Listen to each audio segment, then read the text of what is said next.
Opinion 2120 13th of December 2017 Updated 2142 13th of December 2017 Get short URLHamas, the Islamic Resistance Movement, has declared a third Intifada against Israel.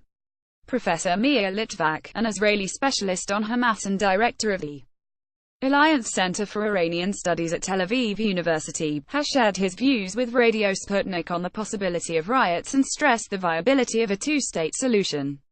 Sputnik. How serious is Hamas' third Intifada announcement?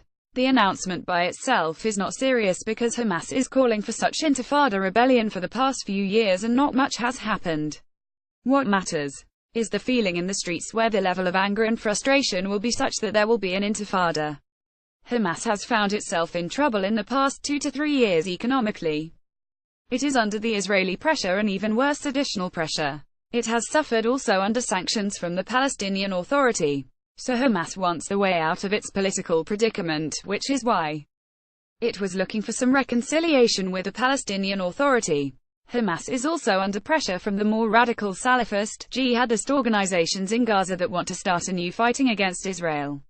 Whereas Hamas understands that a new round of fighting with Israel will be very bad for Gaza. By the way, the recent Israeli attacks were in response to the launching of rockets from Gaza. Over 14 rockets were launched from Gaza against Israel in the past 2 weeks alone. So the way for Hamas to get out of its predicament is to call for Intifada.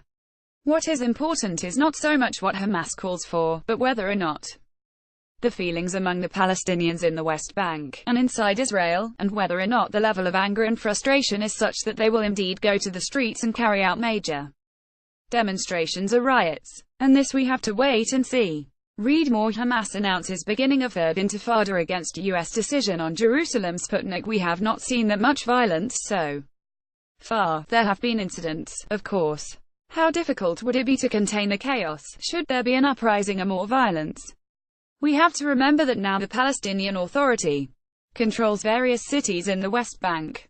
The great fear of the Palestinian Authority is to lose control. There is a lot of anger against the Palestinian Authority in the West Bank because it is unable to get any political concessions from Israel. I think that there is also either some fatigue or some hopelessness among people in the West Bank that they understand that the demonstrations so far has not produced the desired political results. So we do have demonstrations, they may increase but we don't see the same level of popular participation yet. What may be important is, for instance, should the number of casualties rise, then it can ignite more violence and more demonstrations.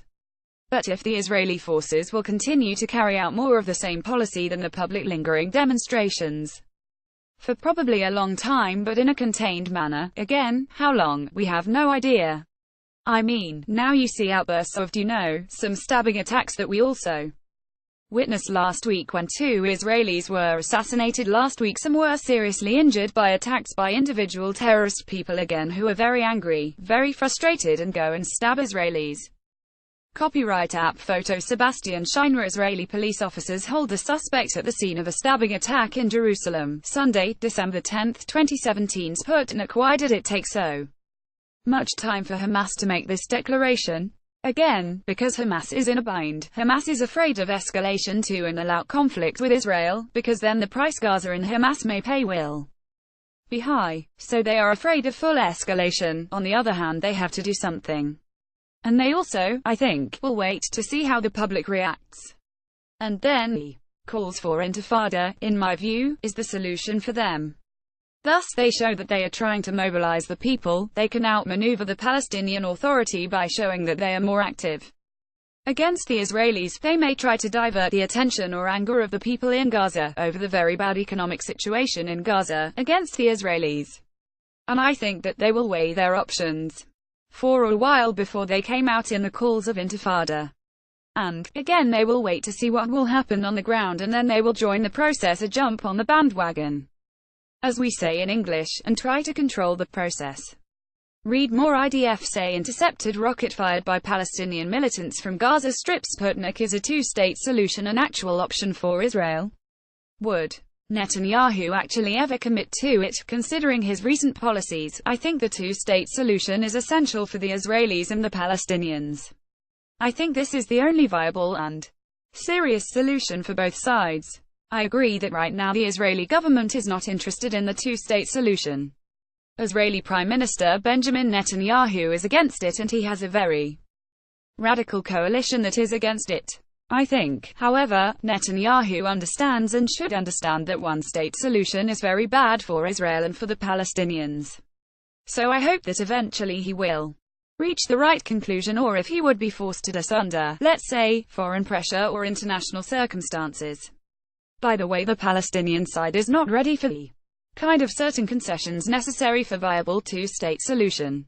I think the leadership on both sides is too weak and too reluctant to go to this solution.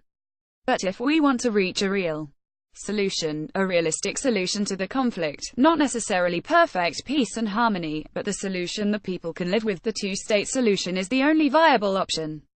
One-state solution would lead to chaos and civil war as we witnessed in Yugoslavia, in Syria, in other parts of the Middle East. One-state solution is not a viable option for the people in the Middle East. It's an illusion. It can't be a solution to the problem. The views and opinions expressed by Meir Litvak are those of the speaker and do not necessarily reflect those of Sputnik.